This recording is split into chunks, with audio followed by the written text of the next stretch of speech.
KMCV voyage is about to begin. Our journey starts with America's favorite pastime. The Far East Little League tournament may be over, but a recent audit keeps the team in the news. Nearly $40,000 is missing. Then we hit some bumpy roads. Villagers of Coblerville complain about the poor condition of their streets.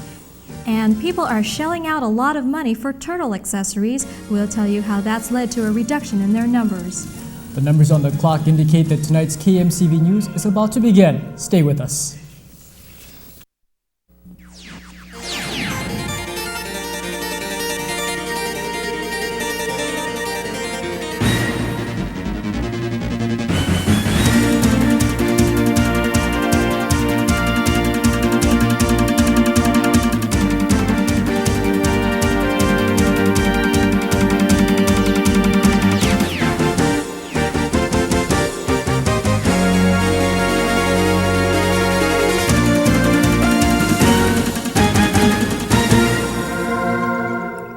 Good evening and welcome to the Tuesday cast of KMCV News. I'm Glenn Wakai. And I'm Nanette Miranda. Thanks for joining us this evening. We'll have some weather and sports in just a few minutes. But first, let's turn to the top of our cast. In light of the CNMI budget and deficit situation, mismanagement of funds is the last thing the government needs right now. Yet a recent audit report on the CNMI Little League Baseball Association reveals that careless and needless spending were commonplace. Here's a look at why the organization is not batting 1,000. Beneath the excitement of home runs, shutouts, and stolen bases lies an organization riddled with financial problems. According to a recent audit of the CNMI Little League Baseball Association, over $38,000 of non-appropriated funds is unaccounted for fiscal years 1990, 91, and 92. In 1990, over $21,000 in withdrawals could not be justified. In 1991, the amount was over $10,500. In 1992, it was over $5,800. Public Auditor Scott Tan stated in the report that his office couldn't specifically determine how these funds were spent. He said supporting documents could have either been destroyed because of a fire or that the records were not maintained at all. That fire occurred in November of last year under suspicious circumstances. In addition, the CNMI Little League received over $13,000 in cash from various donors and member teams in 1992. Only $5,800 of it was deposited. As far as appropriated funds, auditors found impropriety pertaining to travel. Advance checks were cashed without the knowledge of payees. Trips were made by people not connected with the Little League Association. The number of travelers sent to off-island tournaments exceeded the number of participants actually needed. This man, former Little League President Jesus Pangilinan, has been formally charged with 3 counts of forgery in connection with the missing funds, but those 3 checks only totaled to $1,600.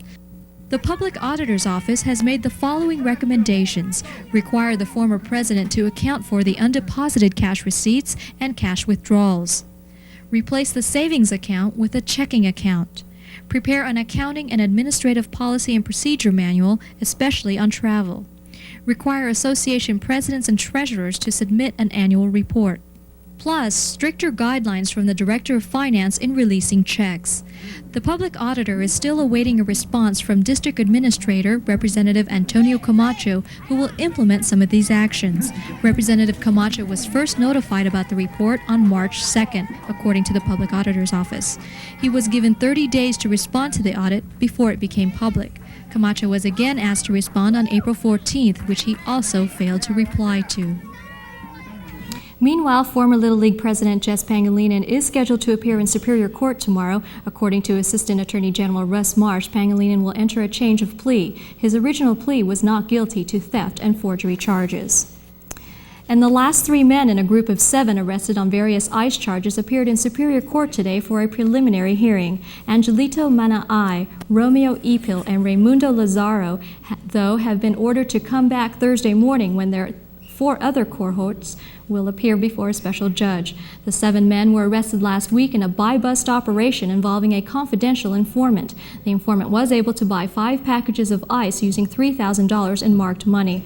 Court-appointed attorney David Wiseman asked that the bail of his client, Romeo Ipil, be reduced, but Judge Miguel Demapan was reluctant to do so because Ipil had not yet had a hearing. All the men are being held on $250,000 cash bail, except for Felino Guevara, who has been released to an employee of the Philippine consulate. And police are still ruling the death of a garment factory worker as a homicide. An autopsy by Dr. Hannon from the hospital has revealed that Sandy Poon suffered from stab wounds to his head and neck.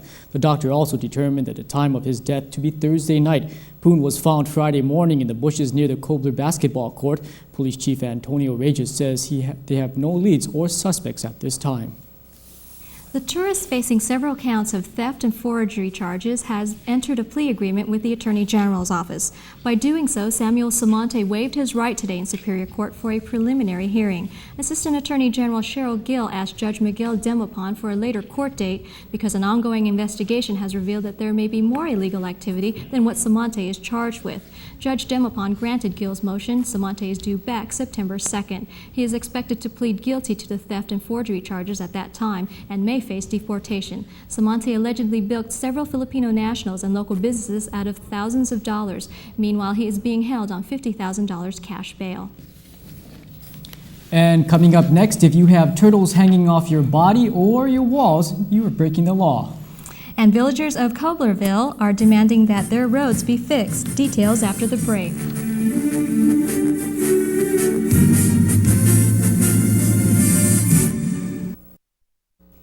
Out with the old and in with the new. Miles and miles of asphalt now sit on roads from Marpi to Chalin Lao Lao. But residents of a southern village are wondering why they still have roads in disrepair. This video seems a little bit jumpy because the road is very bumpy. Those traveling through Koblerville try their best to dodge potholes. This woman talked to our reporter Monette Pastano, saying the road has been in disrepair for at least 10 years. But when I drive, I have to drive slowly because my car is kind of old. I have to take care. I think this road needs to be paved because when it gets really sunny, the dust, and it's also a risk to our health. If I'm a pregnant lady, I drive on this kind of road. If something wrong with my baby, maybe I'm going to talk about this. Recently, these signs went up pleading for help from congressional representatives. I don't know who put those signs up, but it's sure nice. There are 6 representatives for Koblerville. We tried to contact all of them today. There was no answer at the offices of Herman Palacios and Antonio Camacho. Calls were not returned from Ometo Meritita, Herman Guerrero, Tomas Villagomez, and Ana Terragetso. Maybe the sooner they fix, it'd be great. The road is not too good, and some drivers, they go up and down the street so fast. You know, I could imagine when it's paved also, but you know, I think if it's paved and then they put road bumps, I think it would be great. It would just be great. The potholes have reduced the longevity of tires and has forced many residents to realign their cars more often than they'd like to. This bus driver says there have been quick fixes in the past, but each downpour tears up the road. Yeah, sometimes they fix it, just spread some corn, and later on when it's raining, that's the time it's turn again to be like this. Sometimes when reckless drivers, they go fast, their vehicle slips on the road.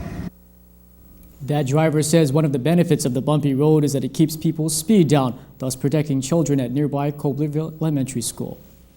The Commonwealth has one of the most experienced drug treatment programs in the Western Pacific, particularly in the area of ICE. And a local expert is gearing up to share that knowledge. Dr. Joe Villagomez of the hospital's Drug Rehab Center has been asked by the World Health Organization to speak at a drug and alcohol conference next week. Topics will be tailored to problems specific to the Micronesian population. Although ICE has not yet reached epidemic proportions in other parts of the Pacific, experts say the drug is creeping up in Palau, Pohnpei, and Chuuk. And it's going to get much worse, just like what we're seeing here. So we're going to share some of the experiences we're having, the successes we're having in treating some of these people. What are the things we're experimenting with because we don't have anything to go on in terms of how they're doing. So those are the kind of things that we're trying to work on in sharing the information. A lot of it, when I go there, it's us sharing what we're doing here. We are not going to get a whole lot back on ICE because they're not seeing the problems yet. But I think the key thing is at least we're talking about what's going on. I mean, alcohol.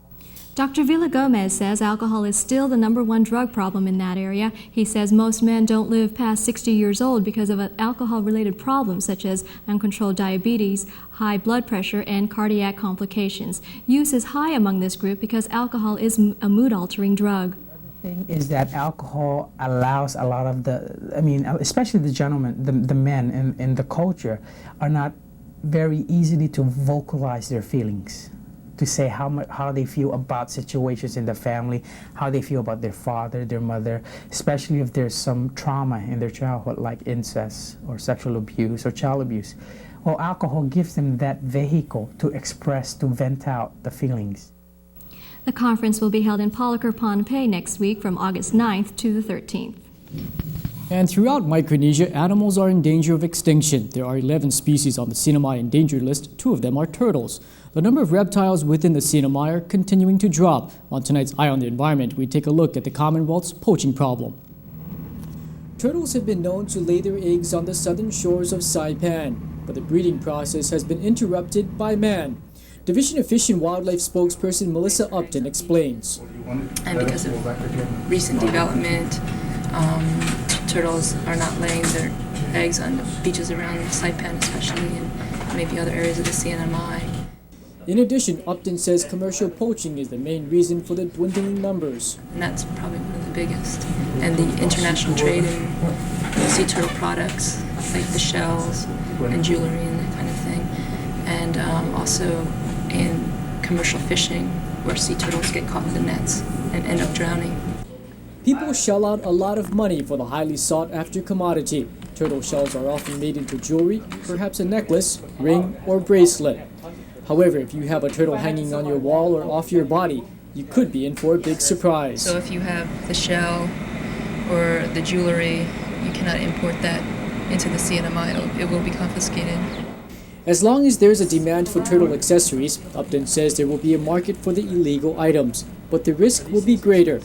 Because the turtle is on the CNMI and Federal Endangered Species list, you could lose more than your shells.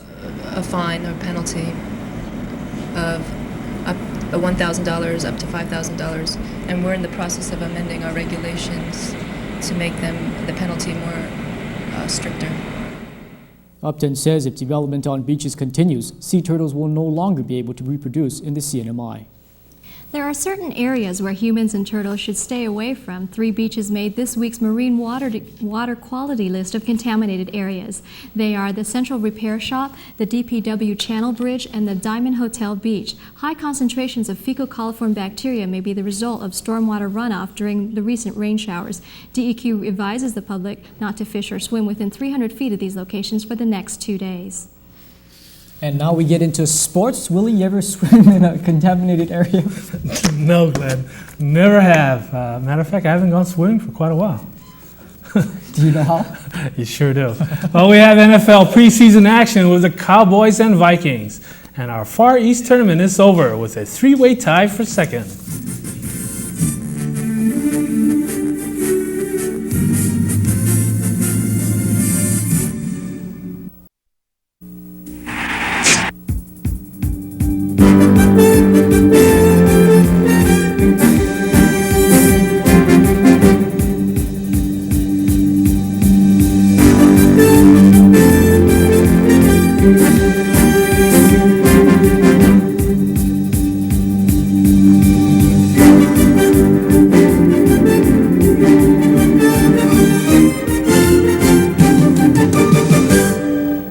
The Little League Baseball Far East Tournament finally ended with Taiwan taking first place. For second, it was a 3-way tie for Japan, Korea, and China, each with 2 losses. In the middle was our CNMI All-Stars with 4 wins and 4 losses. Guam is next with 2 wins and Philippines with 1. Indonesia was winless throughout the tournament. Let's check today's action. It was the battle for second place between Korea and China in the final game of the Far East Tournament. China was hitting today as they scored 3 runs in the first inning and 5 runs in the second to lead Korea 8-1. China beat Korea on a 10-run ruling in the 5th inning 11-1 for a 3-way tie with Japan and Korea. Number 9 Biao pitched today and hit a home run to lead all batters in home runs with 7. He also made a base hit which caused an error to bring in the winning run in the 5th inning. Then it was time for fun as each team put out 4 players in a matchup between the East and the West. The East team consisted of Korea, CNMI, Taiwan, and Indonesia. Our very own Wilton Yotel was the first to score with a home run. And congratulations goes to Taiwan on their victory in the Far East tournament. In the NFL, preseason has started. It's time to see who will make the roster and hopefully no injuries on the way. Let's go to the game between Minnesota and the Super Bowl champs, Dallas Cowboys. Under the watchful eye of Jimmy Johnson. And there's Hugh leading the defending Super Bowl champs into action. And shades of perhaps his Patriot days gets picked off by Fred Strickland. Troy Aikman getting a good look at the sideline saying, my job is not in jeopardy. Millen gets a facial. Ashley Shepard with the sack. And then he celebrates. Millen, 19 of 29, 2 INTs, was sacked twice in a penalty-filled festivity. 13-7, the final in this one. You see the Millen numbers. He did have 1 touchdown. Jim McMahon, he says he wasn't given this job. He has earned this job. He's 2 for 6, 22 yards. Gino Torretta, their draft pick, did not attempt to pass in this one. The Niners and Steelers putting on the pads in Barcelona. Falta personal agresión. 15-yard penalty on the white, number 27. Unnecessary roughness. Joe Montana not in Spain, but Steve Young is. Not exactly in mid-season form here. George Seifert wondering what is going on here. Wondering, Tim Worley? Yes, Tim Worley. The on-again, off-again, on-again Steeler running back. Strange play here. Looks like he's headed towards Peter. What's he do? He grabs Dana Hall's face mask, wanting to bring him along for the ride. The TD nullified. The Niners led it 7-0. If you're looking for more, there is more. Steve Bono. Don't call me Bono. Odessa Turner, the former G-Man, scores. Niners up 14-0. They went on to win it by the final of 21-14. Steelers playing without running back Barry Foster, who wants to renegotiate his deal. It's halftime in our Miller Sports Report. But don't go away, I'll be back with the plays of the week. And now for national sports, let's go to the major leagues. The Chicago White Sox ends their streak today in Texas. Here are those highlights and scores in baseball. And the Chicago White Sox 6-game win streak came to an end in Texas. The Rangers scored 5 runs in the 6th inning on 1 hit to shake up the White Sox. Chicago came back, though, to tie the game in the 9th, but then a wild pitch from Don Paul in the bottom of the 9th scored Manuel Lee. Texas winning this one by a final score of 9-8. On the scoreboards, Toronto shut out New York and Baltimore beat Milwaukee. National League, Chicago down Pittsburgh in a wild one. New York edged Montreal. Cincinnati beat Colorado. And St. Louis knocked off Florida. It's highlight time. Let's watch those fun and fantastic plays. Summer's almost over, and that's the theme for the plays of the week. Days of summer are slipping away, and I've wasted it just hanging out. I need to be where all the action is. I know what would make you flip. Summer camp, where everyone has fun. And where else can you drink bug juice? You'll love it, I think. Hello, mother. Hello, father. Here I am at Camp Granada. Camp is very entertaining. And they say we'll have some fun if it stops raining. Whitmore on the run. Yes! What a catch! A high drive to right field. This ball is gone! Gone and into the history books. All the counselors hate the waiters. And the lake has alligators. And the head coach wants no sissies, so he reads to us from something called Ulysses. Now I don't want, this should scare you, but my bunkmate has malaria. You remember Jeffrey Hardy? They're about to organize a searching party. Take me home, oh mother, father, take me home. I hate Granada, take me home. I promise I will not make noise or mess the house with all. stay. I've been here one whole day.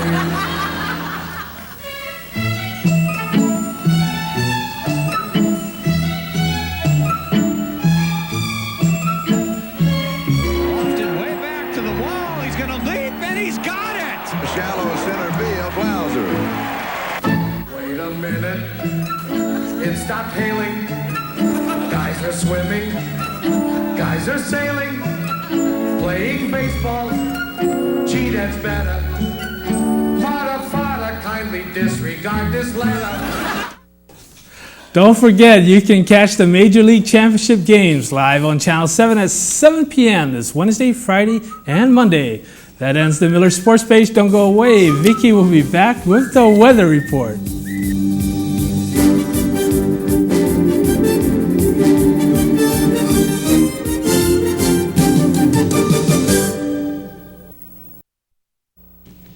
Good evening and welcome back. Tropical storm Robin is now southwest of Guam, and right now Robin poses no immediate threat to the islands, although we will be receiving rain showers and we'll keep you posted again if there's any changes as it develops. And at the other hand, a smallcraft advisory is in effect for Guam coastal waters and the Rota Channel until about 8 o'clock this evening. For tonight's forecast, expect cloudy skies with isolated light to moderate to heavy showers. Winds easterly 10 to 20 miles per hour with gusts to 30 miles per hour in or near showers, and the low temperature in the mid-70s. And in the region, we posted a steady degree reading today of 89 degrees. Our neighbors in Rota, Tinian, along with Guam, posted the same temp of 88 degrees under sunny skies with rain showers. Palau was 84 under cloud covered. Yap was 86. Ponape's temperature was in the upper 70s with rain. Module was 86 degrees, and Chip today posted a high of 78. Taking a look at the temperatures in the Pacific, Manila today posted an 82 degree reading. Honolulu was 89 with sunny skies. Hong Kong had rain showers with 82 degrees. Tokyo posted 73. Seoul's temperature was 75 degrees. Taipei was in the upper 80s. And down under in Sydney, Australia, the temperature was 50 degrees under rain shower. Seas tonight will be moderate, 4 to 7 feet. Surf conditions 6 to 9 feet on southeastern clockwise through western beaches and reefs, and 3 to 6 feet elsewhere. Our first tide tonight is due up at 18 minutes after 9 with a high of 2.3 feet, and the tide will drop to a low of 1.2 feet at 2:46 early Wednesday morning. The sun will set at approximately 6:48 this evening, and sunrise tomorrow morning will be as early as 6 minutes after 6.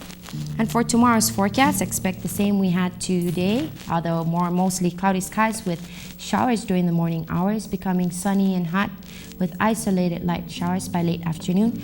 Expect the winds coming in from the east with 15 to 25 miles per hour, gusting up to 30, and the high temperature in the upper 80s. And that's all for our weather report.